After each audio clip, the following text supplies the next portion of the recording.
Hello दोस्तों, मैं खुशबू आप सबका स्वागत करती हूँ खुशबू कुमारी अम्बाला में।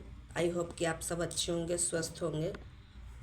तो मैं आप लोग को पढ़ा रही थी सिंपल इंटरेस्ट में हमने ABC करके 3 पॉइंट्स बता चुकी थी और चौथे पॉइंट्स की बात आती है। ठीक है, तो हम किस तरह से इसे बनाएंगे। तो हम बनाने के लिए क्या करते हैं, हम हमेशा आप लोग को बताए थे कि जो निश्चित की तुलना हम क्या करेंगे, निश्चित की तुलना हम निश्चित से करेंगे। तो हम आप लोग को ब्याज कम ब्याज था, साधारण ज़्यादा था, मिश्रधन था तो मिश्रधन बराबर मिश्रधन कर दिए, कम ब्याज था तो कम ब्याज बराबर कम ब्याज कर दिए, अधिक ब्याज रहेगा तो अधिक ब्याज बराबर अधिक ब्याज भी कर सकते हैं। जैसे यहाँ पे दिया हुआ है क्वेश्चन D नंबर, यहाँ दिया हुआ है कि एक निश्चित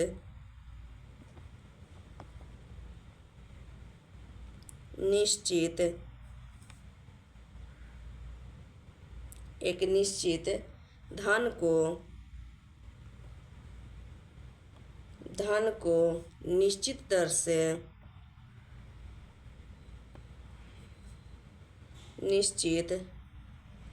दर से 8 वर्ष के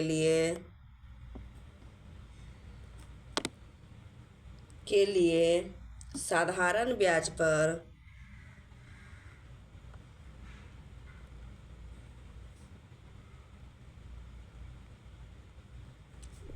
पर देता है यदि उसका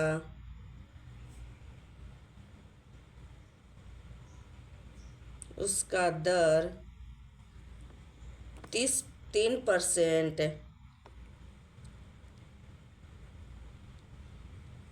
अधिक होता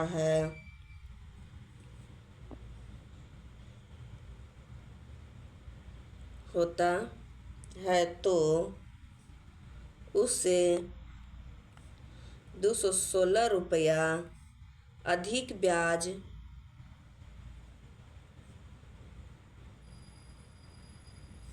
मिलता है। तो मूलधन बताइए।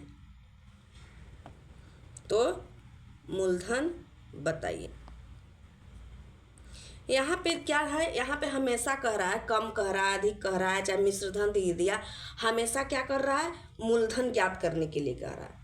यहाँ पे सीधा सीधी क्या ज्ञात करने के लिए कह रहा है, मूलधन यानी जो हम किसी से कर्जा, जो पैसा हो, धन हो, जो हम लिए हों, वो हमारा मूलधन हुआ। तो हमेशा क्या कर रहा है, मूलधन निकालने के लिए कर रहा है। यहाँ पे पूरा नहीं दिया हुआ कि हम किसी से कितना रुपया लिए हैं, वो हमेशा ज्ञात करने के लिए कर रहा है। अभी मैं आप लोग को सिर्फ मूलधन ज्ञात करने के लिए ही बता रही हूँ।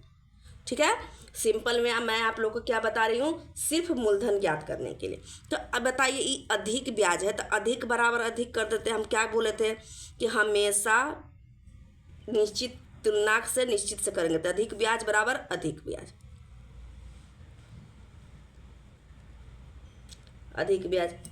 एक चीज़ हम आपको बताए थे कम वाले में कि जो 8% और 3% अधिक कह दिया, जब 3% यहाँ अधिक कहीं दिया तो 8 गुने 3 कर देते हैं परसेंटेज, और यहाँ अधिक ब्याज भी दे ले तो बराबर इतना, दोनों बराबर हो गया।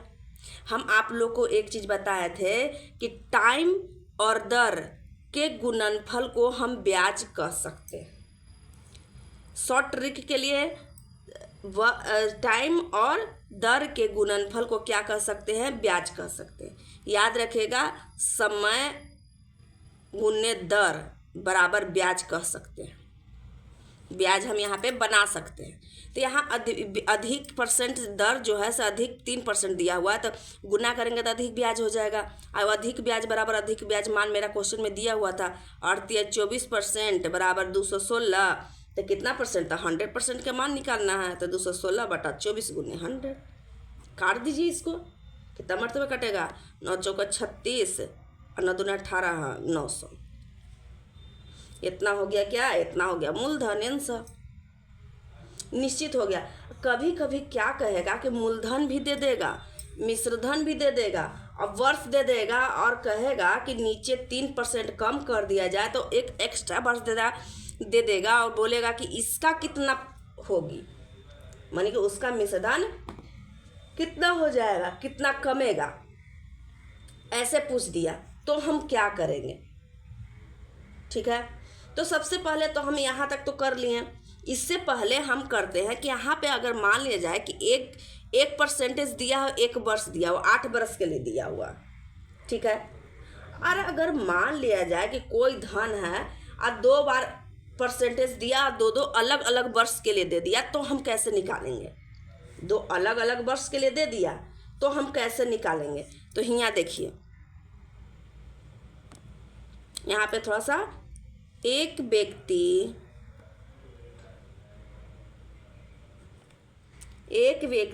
अपने धन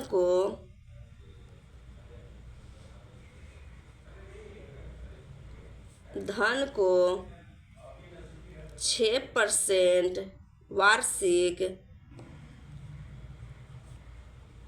दर पर 2 वर्ष में, कितना में, 2 वर्ष के लिए या 2 वर्ष में दिया, ठीक है। 2 वर्ष के लिए दे दिया 6% के लिए हिसाब से। एवं एक दूसरा भी है परसेंटेज, 10% वार्षिक दर पर अगले, माने कि 6% 2 वर्ष के लिए लिया, और फिर अगले 4% के हिसाब से के लिए लिया, 3 साल के लिए फिर ले लिया। कहा कि नहीं 3 साल और हमको चाहिए, टाइम मांगा, 3 वर्ष के लिए लिए, ये दिया, ठीक है, दे दिया। यदि उसे कुल मिलाकर, यहाँ कुल का मान, इसका मतलब दोनों को जोड़ देना है, कुल का मान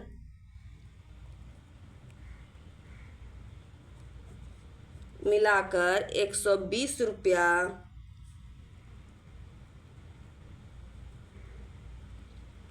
ब्याज के, 120 रुपया क्या, ब्याज के रूप में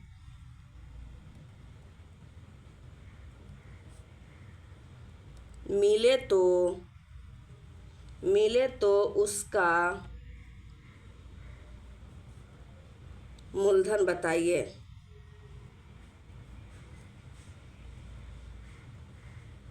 ठीक है, यहाँ पे क्या कह रहा है कि कुल, यहाँ पे कुल मान दिया, कुल मिलाकर इतना ब्याज हो रहा है, तो कुल ब्याज हम लिख सकते हैं पहले, कुल ब्याज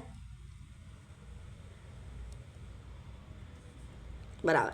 अब देखिए हम क्या बोले थे आपको कि समय और दर के गुणनफल को क्या कर सकते हैं, ब्याज कर सकते हैं। तो कुल कह रहा है तो ये दोनों तो ब्याज हो गया, इसका दोनों को गुना कर देंगे तो एक का ब्याज निकलेगा, ये दोनों के गुना कर देंगे तो दूसरे का ब्याज निकलेगा। इसका मतलब दोनों को जोड़ देना है। तो यहाँ पे हम लिख सकते हैं तो कुल ब्याज बराबर कुल ब्याज हो जाएगा। हम क्या बोले थे कि निश्चित की तुलना निश्चित से करेंगे, तो हम इसको, ये तो निश्चित मान दिया हुआ है 120, लेकिन हम इसको निश्चित बनाते हैं तो 6% गुने 2 प्लस 4% गुने 3, ठीक है, गुना कर दे 6 दुनिया 12%, आज जो जड़ती है 12%, तो ये हो जाएगा कितना 124%, 24% बराबर 120, तो 100% बराबर कितना हो जाएगा 120/24, और गुने कितना हो जाएगा 100।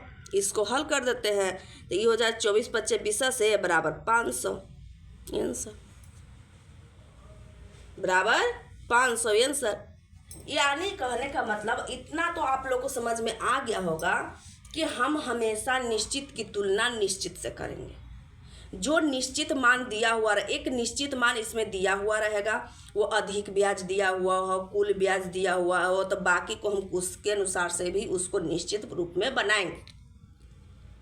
ठीक है, हम आप लोग को बताया है कि हम कभी भी पढ़ाते हैं तो एक फॉर्मूले की टिक पर ही बताते हैं, ताकि आप लोग को एग्ज़ाम में समझ में कोई प्रॉब्लम ना हो, ताकि एग्ज़ाम पास हो जाए। ठीक है, यहाँ तक किसी को कोई प्रॉब्लम नहीं, होना भी नहीं चाहिए। अब देखिए, सबसे पहले तो इसको यहाँ से हम पहले क्या करेंगे, यहाँ पे एक और, यहाँ पे कितने हो गए, DE हो गया 1 पॉइंट। अगर मान लिया जाए कि यहाँ पे भी इसी तरह से एक बार 2% के हिसाब से, एक बार 3% के हिसाब से, और कह दिया कि 7 बरस बाद उसको 900 रुपया मिलता है। यानी एक और वर्ष तो दे दिया लेकिन दर ही नहीं दिया।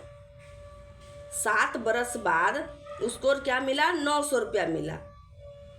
ठीक है, तो हम क्या करते हैं यहाँ पे, और यहाँ पे क्या किया, ठीक है, तो हम किस तरह से करते हैं यहाँ पे देखिए। इस टाइप से भी थोड़ा सा क्वेश्चन थोड़ा सा डिफरेंट रहेगा, कोई दिक्कत नहीं होगी। यहाँ पे देखिए एफ पॉइंट, जिसे यहाँ क्वेश्चन दे दिया कि एक व्यक्ति अपने धन को पहले 2 वर्ष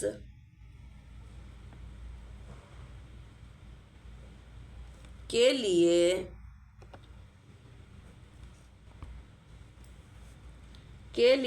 4% पर अगले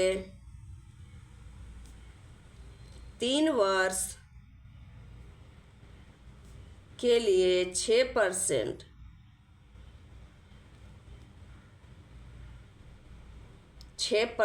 पर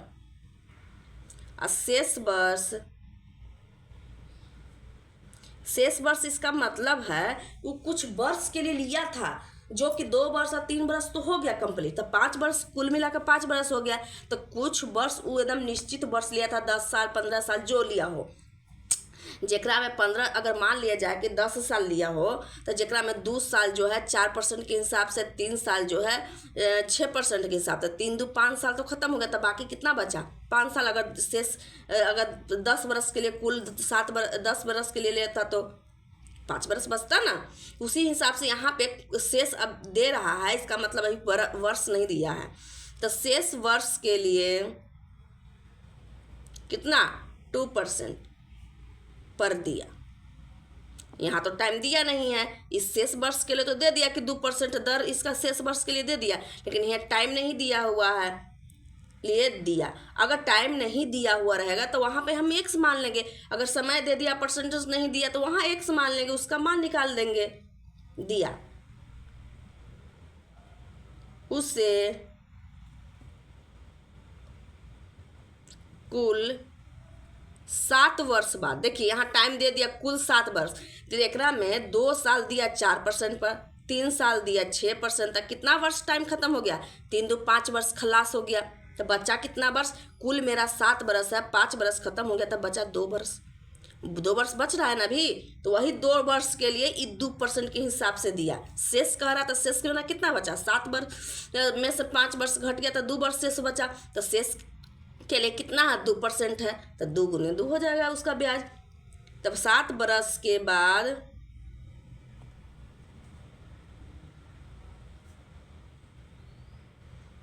900 रुपया मिलता है।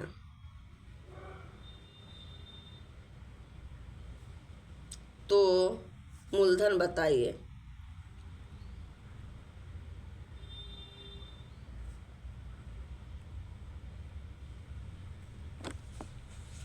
ठीक है, तो यहाँ कह रहा है कि 900 रुपया उसको पूरा मिल जाता है ब्याज। तो यहाँ पे कुल मान दिया हुआ है ना, कुल यहाँ कितना है, 900। तो यहाँ कुल को कुल से हम इंडिकेट करेंगे, तो कुल का मतलब सभी को जोड़ना। तो पहले हम देखिए, पहला बरस जो है 2 वर्ष, तो 2 वर्ष कितना परसेंट के हिसाब से, 4% लिख दिए। अब कितना है, 3%, 3 वर्ष के लिए 6% प्लस कर दिए बीच में। शेष कह रहा है, तो ये बताइए शेष कुल मान जो है, यहाँ पे कोष्ट में लिख देता, कुल मान 7 वर्ष है। ठीक है, 2 बरस और 3 बरस ई है, तो शेष मान कितना हो जाएगा, शेष बराबर हो जाएगा 7 माइनस 2 प्लस 3, यानी 7 माइनस 5 बराबर 2 वर्ष। 2 वर्ष बच गया, और शेष यहाँ दिया हुआ है 2%, तो 2 गुने 2%। तो सबको जोड़ देते हैं, बस आंसर आ जाएगा 100% का मान। तो 4 दूना 8%, 76 का 18%, और 2 दूना 4% बराबर 900। जोड़ देते हैं, 8 4 12 12 18 कितना हो जाएगा 30% बराबर 900। तो 100% बराबर 900 बटा 30 गुने 100। 1 0 से 1 0 30 3 90 बराबर 3000 रुपया। यही मूलधन निकल गया यहाँ से। कुछ भी दिया हुआ हो सबसे पहले निश्चित की तुलना हम निश्चित से करें। ठीक है, यहाँ तक किसी को कोई प्रॉब्लम नहीं होनी चाहिए। अब देखिए, अगर मान लिया जाए कि यहाँ पे, अब तो ये तो मूलधन निकालने के लिए हम बताएं कि कैसा भी कुछ भी दिया हुआ हो मूलधन हम कैसे निकालेंगे। ठीक है, अब हम दर निकालते हैं कि दर निकालने के लिए हम क्या करेंगे। दर टाइप नंबर 2, टाइप 2 दर निकालने पर आधारित प्रश्न। निकालने पर आधारित प्रश्न, आधारित प्रश्न। ठीक है, अब मान लिया जाए कि यहाँ कोई क्वेश्चन दे दिया, इसको भी ए बी के अनुसार से ही बताते हैं, काहे कि इसमें भी कई पॉइंट ऐसे आएंगे जो कि थोड़ा से के लिए डिफरेंट रहेगी। ठीक है, तो देखिए, अगर मान लिया जाए कि क्वेश्चन दिया हुआ है कि किसी दर का मतलब परसेंटेज वाला निकालना है, किसी दर से 500 रुपया का 3 वर्ष में साधारण ब्याज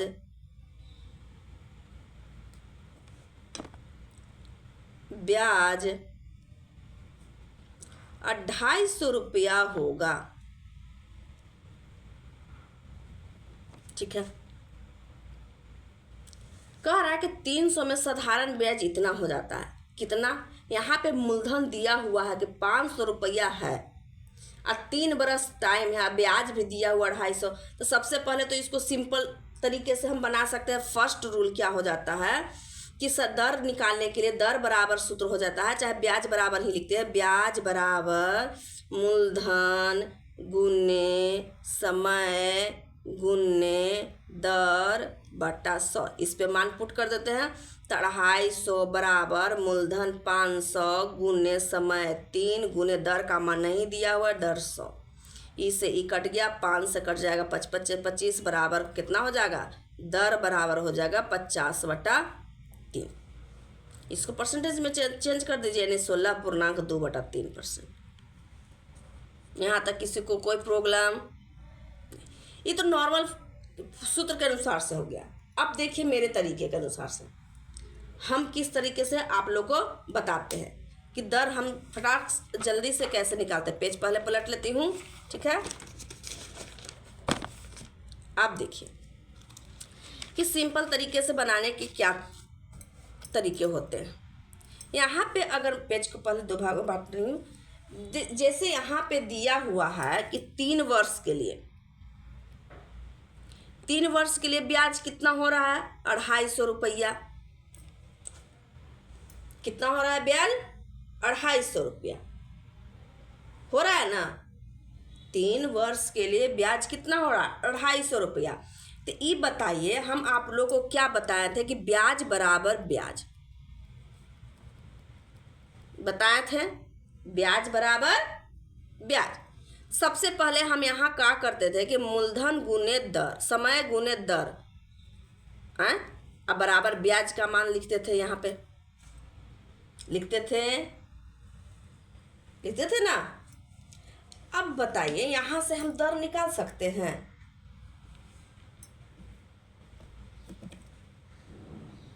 तो यहाँ हो जाएगा दर परसेंट बराबर क्या हो जाएगा, 250 बटा 3। 250 बटा 3। अब बताइए, यहाँ पे तो इतना हो गया, यहाँ पे कोई दिक्कत नहीं। अब हम क्या करते हैं इसको बनाने के लिए, ये तो नॉर्मल विधि है।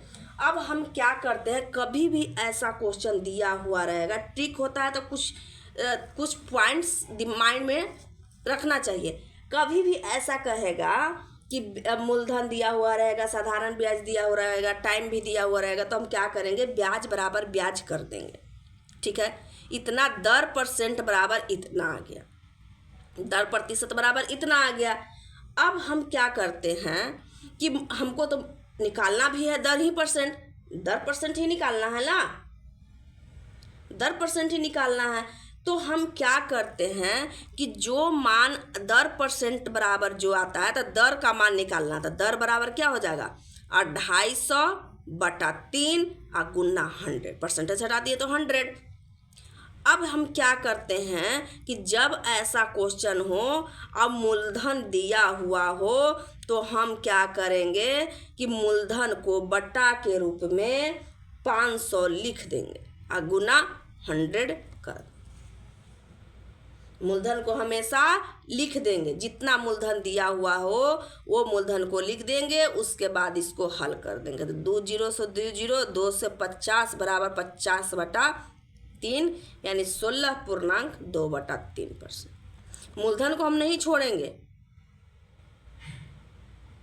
यहाँ पे मूलधन नहीं छोड़ेंगे, मूलधन मेरा दिया हुआ है, तो हम यहाँ पे मूलधन को सिर्फ नीचे हर के रूप में उसे बैठाकर और 100% दर पर का मान निकल जाए।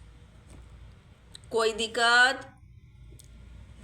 अब देखिए, अगर मान लिया जाए इसी तरह से एक और क्वेश्चन देखकर बता देती हूँ, एक क्वेश्चन और दे देती हूँ इसी में कि कितना दर पर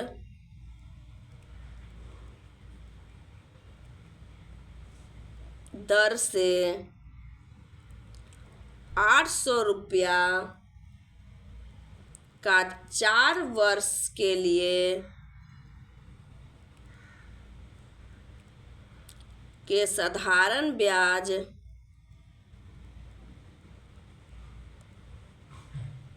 120 रुपया होगा। ठीक है, डायरेक्ट दर परसेंट बराबर लिख देते हैं दर, तो यहाँ 4 बरस है तो 4 गुना दर परसेंट बराबर कितना हो जाएगा, 120। तो यहाँ दर बराबर क्या हो जाएगा, दर परसेंट बराबर हो जाएगा 120/4। आज जो मूलधन होता है उसको 4 से उसी में नीचे हल कर देते हैं, तो दर बराबर क्या हो जाएगा, 100 से परसेंटेज हटा देते हैं, तो परसेंटेज जब हटा देंगे तो इधर परसेंटेज आ जाएगा, तो 2 0 से 2 0 हो जाएगा, होगा, सॉरी 800 है ना, 800 है, 800 इससे कटेगा कितना, 4 से कटेगा कितना, मतलब 4 12 30 मरतबे, तो बराबर हो जाएगा 30/8। 2 से कटेगा 4 मरतबे, 2 से कटेगा 15 मरतबे, यानी 15/4। पूर्णांक में तोड़ेंगे तो 3.3/4%। बस यहाँ पे जैसे हम बनाते थे ब्याज बराबर ब्याज, उसी तरह से इसको हल करेंगे। बस इतना याद रखिएगा कि जो मूलधन दिया हुआ रहता है उसको हर के रूप में गुना में यहाँ पे लिख देंगे और उसके बाद इसको हल कर देंगे। बस इतना माइंड में रखिए, ठीक है, यहाँ तक किसी को कोई प्रॉब्लम नहीं होनी चाहिए।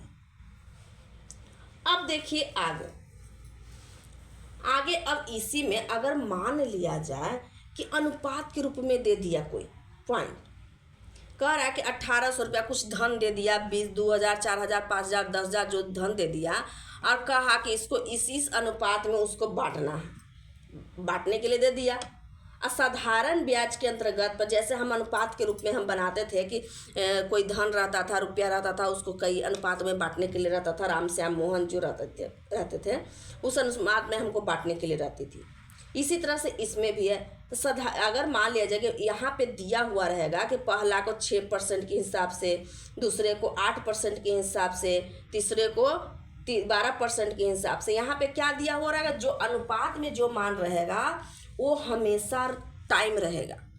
अनुपात का जो मान रहेगा साधारण ब्याज में, कभी भी अनुपात का जो मान रहेगा वो क्या रहेगा, हमेशा टाइम रहेगा। टाइम दिया हुआ यहाँ पे है।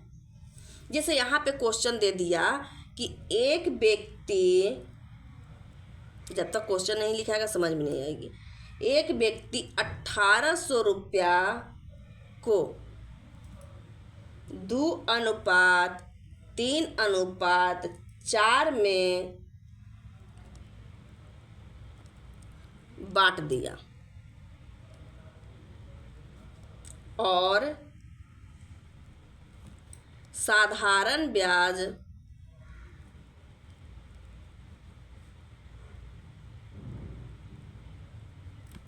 के अंतर्गत पहले भाग को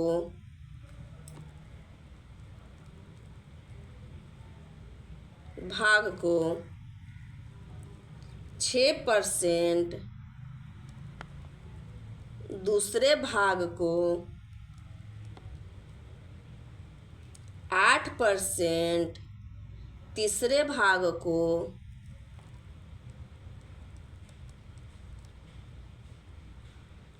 को किस दर पर, यहाँ पे दर पूछ दिया, किस दर पर। यहाँ पे दर नहीं दिया हुआ था, उससे पहले एक हम बताए थे कि जब इस तरह से कुल समय वाला हम बताए थे तो वहाँ पे समय दिया हुआ था, दर भी दिया हुआ था। किस दर पर, तो हम क्या करेंगे, यहाँ किस दर पर, यहाँ पे x मान लेंगे। किस दर पर दें ताकि उससे कुल धन पर 12% की दर से ब्याज मिले। ठीक है, यहाँ पे कुल परसेंट दिया हुआ है।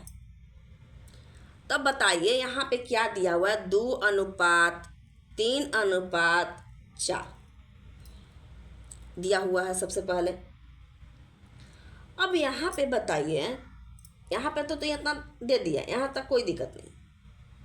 अब इसको बांटना है 1800 रुपया के रूप में, लेकिन बांटने के लिए तो यहाँ पे क्वेश्चन लिख दिया, बट हमसे पूछ रहा है मेन क्वेश्चन दर, परसेंटेज पूछ रहा है, किस दर पर, तीसरा का मान पूछ रहा है। तो ये जो दिया हुआ है ये हमेशा समय दिया हुआ ज़्यादा रहता है। इस समय दिया हुआ इतना इतना में वर्ष, इतना इतना में बांट दिया, यानी 2 बरस में, 3 बरस में, 4 बरस में, ये दिया हुआ है इतना इतना वर्ष में, वर्ष यहाँ लिख देता, वर्ष में बांट दिया, ये वर्ष दिया। तो ये बताइए हम ब्याज को ब्याज से तुलना करेंगे कि नहीं। तो ब्याज जो होता है वर्ष और परसेंटेज के गुणनफल को, हमें इतना बताया। साधारण ब्याज के अंतर्गत ब्याज, तो पहला जो है 2% के हिसाब से कितना, 2 वर्ष के हिसाब से 6%, तो 2 गुना 6% लिख सकते हैं। दूसरा जो है, तो दूसरा 3 है, अब गुना कितना है 8%। तीसरा क्या है, नहीं दिया हुआ है दर, तो तीसरा है 4 गुना यहाँ x मान लेंगे। अब बराबर यहाँ क्या दिया, कुल 12%, तो कुल 12% तो दे दिया, लेकिन कुल समय ना दिया जी, टाइम नहीं दिया। तो टाइम तो यहाँ ये है, तो ये तीनों के अगर हम जोड़ देते हैं तो तीनों का समय मेरा निकल जाएगा। तो 4 3 7 8 1 9, तो 9 गुना 12, कुल टाइम निकल गया, यहाँ से कुल टाइम निकल गया। अगर तीनों का अनुपात टाइम दिया हुआ है तो तीनों को अगर जोड़ देते हैं तो कुल टाइम नहीं निकलेगा। तो यहाँ पे क्या करेंगे, ये कुल टाइम निकल गया, यानी कुल बराबर कुल आ गया, कुल बराबर कुल। यहाँ कुल दर दिया हुआ था, तो हम ऐसा क्या कहें, निश्चित की तुलना निश्चित से करेंगे। तो निश्चित का मान दिया हुआ है कुल 12%, और कुल समय मेरा इससे निकल ही गया। तो अब क्या करेंगे, इस सब को जोड़ देंगे, ये हो जाएगा 12%, 24% और 4x जोड़ में हो जाएगा बराबर बरनामा 78 से 10 का पर 8%, इतना आ गया। अब ये दोनों को जोड़ेंगे कितना आ जाएगा, 6 और 3 36 और प्लस 4x बराबर हो जाएगा कितना, 108। यहाँ 4x बराबर हो जाएगा, इस साइड से इस साइड जाएगी तो घटेगी, तो कितना हो जाएगा, 4x 8 2 और 7 72, यहाँ से यहाँ कट जाएगा, तो x बराबर कितना आ जाएगा, 18%। तो यही दर पूछ रहा था, x का मान, तो ये 18% आंसर आ गया।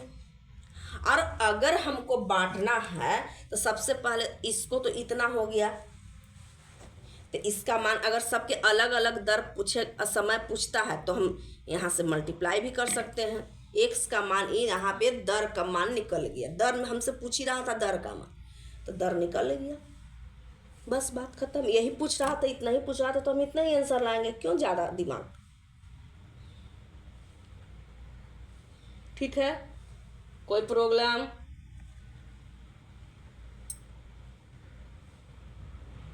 किसी को कोई प्रॉब्लम नहीं होनी चाहिए। ठीक है, तो हम आगे इस टाइप से क्वेश्चन, एक और क्वेश्चन मैं कल बता दूंगी और उसके बाद आगे नेक्स्ट टाइप में आपको समझाने की कोशिश करूंगी। आज के लिए इतना ही, फिर मिलते हैं। धन्यवाद, शुक्रिया।